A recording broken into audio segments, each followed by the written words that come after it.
What is going on, guys? Brandon here. We have the next update for you in our 5-part series going to the end of the year and ending at the end of this year, leading into the new year. And it is our Insiders Report, and it is the everything bubble. And if I could spell. So, the Insiders Report is something that we do, and it's really a macroeconomic look. It's a global economy look. It's going on in the market. We do our market updates, which are the micro outlook and what's going on in the local community and the counties in Metro Detroit and what the market looks like real estate-wise. This Insiders Report is something that is just that global 30,000-foot view when you're really getting to see what is going on all over the place. And got to find my glasses here. I want to go over a few things. We're not going to make anything. We're in the office here today, in my personal office. We are not going to try to keep this. We're going to try to keep it short. We're not going to try to go too long here. There's a number of things I just want to kind of read through, and we can write down. But you know, some big stuff going on in the globe right now. Right now, the Dow is down a bunch. This is the time of year when things like that happen. Just quite frankly, the market goes down a lot of times in this quarter. So like I said, there's a few things I want to kind of touch on and that you guys can see here. So Austria is looking for their gold. So gold going up. They want their gold. China and Russia already have been doing this. They've already been doing this for a number of years, probably about 10 years now since the crash. So China and Russia already doing this, already been doing this. He who has the gold makes the rules. So, you know, most of us have heard that before, and it's the truth. Gold and silver are true money. So they're looking for their gold back, and they are building the reserve. So they're just another bank in this process that has, or another country who's looking to repatriate their gold and find their gold.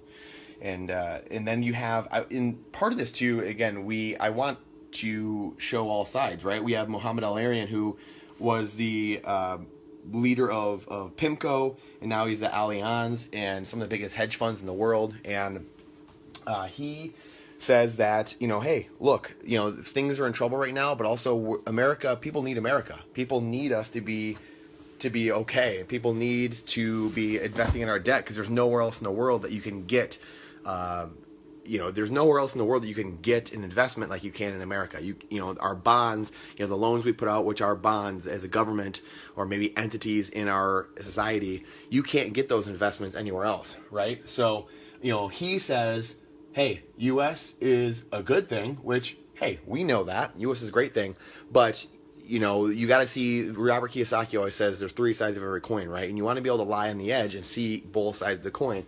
Where Mohamed Al-Arian's approach to it is, hey, things are good. Things really can't crash because people need our debt. Now, that might be true. I tend to think there are other things that will lead to a crash. But Mohamed Al-Arian is great with bonds. The bond market is way bigger than the equities market, which is the stock market. So the bond market is massive, and what he says is real. It's right. It's correct, but the whole point of this is to see both sides. That way people can make their own decisions, their own conclusions. So he says, you know, hey, bonds here in the U.S., they're awesome. They're great. We want them. You know, people want them. They want to invest. Where else are you going to go invest? Where else is somebody going to go invest? They're going to go invest in the emerging markets and in third world countries or other places where that investment is just not as safe. We're one of the only countries in the world that people feel safe enough to come invest in, which is very good for us, and it gives you that ability to sleep a little bit better at night. So, and again, I talked about 3 sides of every coin. Some of the indicators, you know, you have the Buffett indicator. You're looking at the Case-Shiller home price index, stuff like that. Margin debt is the highest it's ever been right now. So people, you know, using leverage in their account. So borrowing money, maybe they're shorting stocks, things like that. They are leveraging themselves in the stock market. It's like someone buying a home and buying many homes and leveraging themselves with 10 loans, and maybe they're trying to flip them, and they have a ton of margin out there, a ton of leverage they're using on mortgages.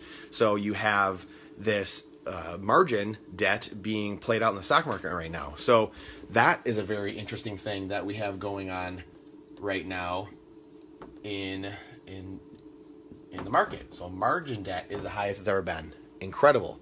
So a lot of leverage, which, that doesn't always bode well, but you just never know, right? These are just, I want to put out the indicators. I want to put out things so that way you can make your own decision, that we can talk about these things. And these are things that we can touch on. But again, comes down to everyone making their own decisions, what's going to happen, what they think is going to happen. Margin debt divided by GDP, highest it's ever been. Margin debt divided by stock market capitalization, just under the highest, which was in '08. So again, some indicators. There's a lot of zombie companies right now. Mike Maloney talks about this a lot. Zombie companies are on the rise big time. We're at 12%. Oh, great. Marker's not working. So zombie companies, way up. So we had, these are companies that can't pay the interest on their debt even. They can't even pay the interest. The lower the interest rate goes, it encourages stock market buybacks. That's why we've seen so many stock market buybacks over the last handful of years, because interest rates are so incredibly low that it's enticing companies to buy back their stocks, which is pumping up their sale or their stock prices. So it's making it look a little, it's like making it more inflated than it really is. And that's why they say that when interest rates drop, it's the biggest gift on earth to the ultra rich. So, the point is everyone should be ultra rich. This is the point of this. It's how do we know what's going on? That way we can then take ourselves to that next level and educate ourselves, because those people got there somehow, right? It's how do you get there? How do I get there? How do we all get there? We got to know where we're going. Zombie companies that were at 12% of the S&P 1500 in 2009, 2010, we're now up to 15%. And that was a few years ago, that stat actually. So, and those are the largest companies in the world. So the zombie companies are way up, can't pay the interest on their debt. When the companies go down, the taxpayer will get hit with the bill. Bail-ins, not bailouts, are coming. They did it in Cyprus, bail-in. They came in and scooped money already off the people's bank accounts, right out of the bank accounts. So they already set the stage for that. They've done it now a handful of years ago.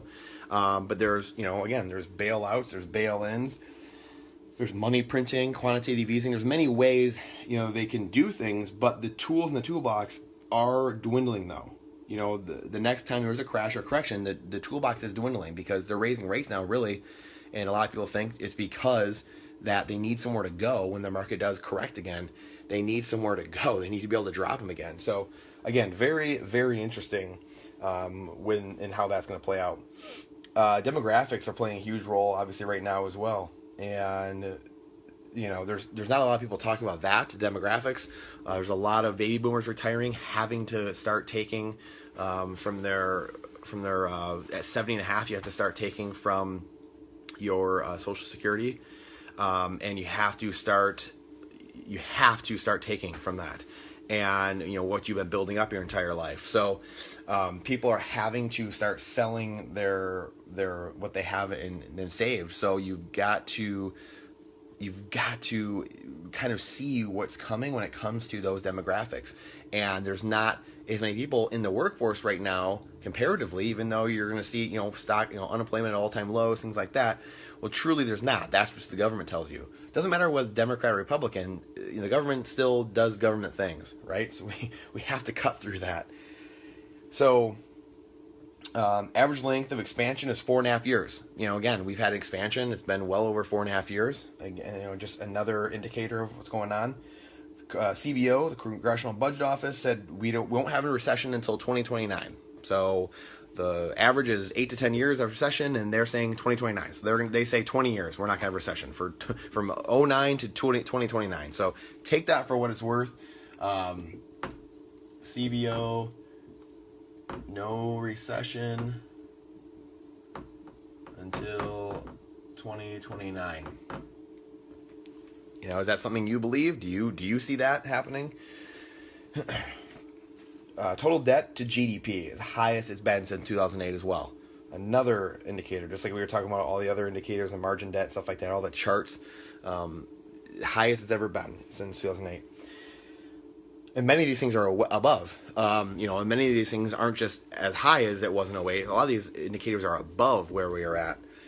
So that's, again, you can prolong things for a long time. You can even go over the mean or the average and things like that. We are above those things a lot, like I just mentioned. But you have to be able to understand where things are going. These are the things that I've been trying to learn and trying to seek out. I just learned about bonds really in the last month or two, last couple of months. I just really started to understand bonds. It took me a week or two, a couple of weeks to even understand how bonds truly worked. The inverse of the bonds are working inverse. So when interest rates go up, bond prices go down because it's just very backwards. It's inverse. So when the interest rates go up, that means new bonds that are coming out generate a higher yield because interest rates have gone up. So it means the existing bonds in the market are now cheaper because they're not worth as much because they're not putting out as much money. Their coupon rate is not as good as the new bonds that are being issued. So it's an inverse relationship. It's complicated. It took me for like I said, a couple weeks and watching video after video.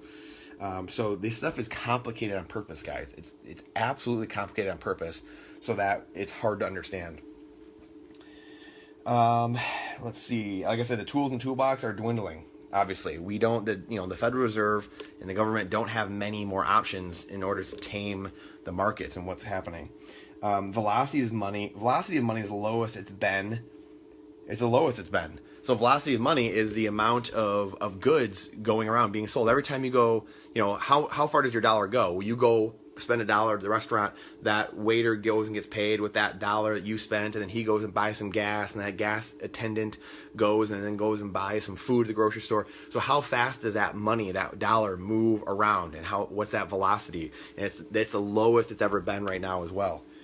So that's a huge one. That's a huge one as well. So velocity of money is down, and only 3 times, and one of the last things here, only 3 times has the unemployment been this low before.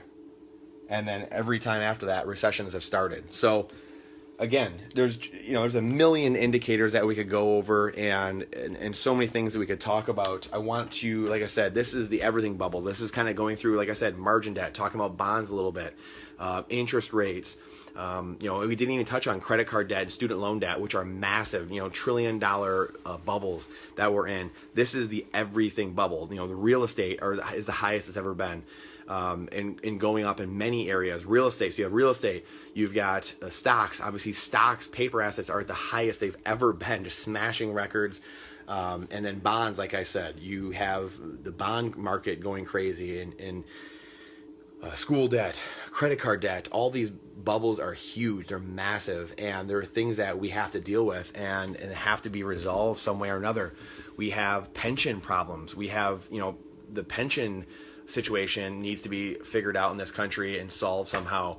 Like CalPERS, the biggest California public pension, that is, getting like 1% return. That needs they bank on 7% return a year. And because interest rates have been so low, all the pensions are getting destroyed. I mean, just ask Detroit, ask our city, ask Dallas, where the firefighters people are just leaving and taking their severance because they know the money's not going to be there in 10, 20 years. So these are huge, huge bubbles all coming together. And this is why it's called the everything bubble. Mike Maloney coined it that. And it's very, very important to kind of see what's going forward and what's coming. And again, this is life. Like we're not experiencing anything necessarily different. It's different in a way because we're going to experience some different things with inside that. But crashes and booms and busts and all these things happen, and they happen over and over and over again. But it's how do we position ourselves? How do we get better? How do we hedge ourselves? We've talked about hedging ourselves lately, and in numerous different ways you can hedge yourself, and you can make yourself more resilient to the things that are coming. Another great guy is Chris Martenson to check on and check out. He has the Crash Course, a book called Prosper. He is an awesome person when it comes to just being resilient and making sure that you're prepared for things to come. So I appreciate your guys' time, your energy. Like I said, we've gone almost 15 minutes here. Don't want to take much more of your time. Some of these videos can go 45 minutes, an hour long. The next one, again, who knows? The next one could. But these insider reports are huge. I appreciate your time, your attention, and energy. Let me know the comments, concerns you have, and maybe we can mastermind together and come up with some more solutions, and maybe some other stuff that you're studying as well like this. So I appreciate you guys so much, and I look forward to bringing you more of this. and we will talk to you very, very soon.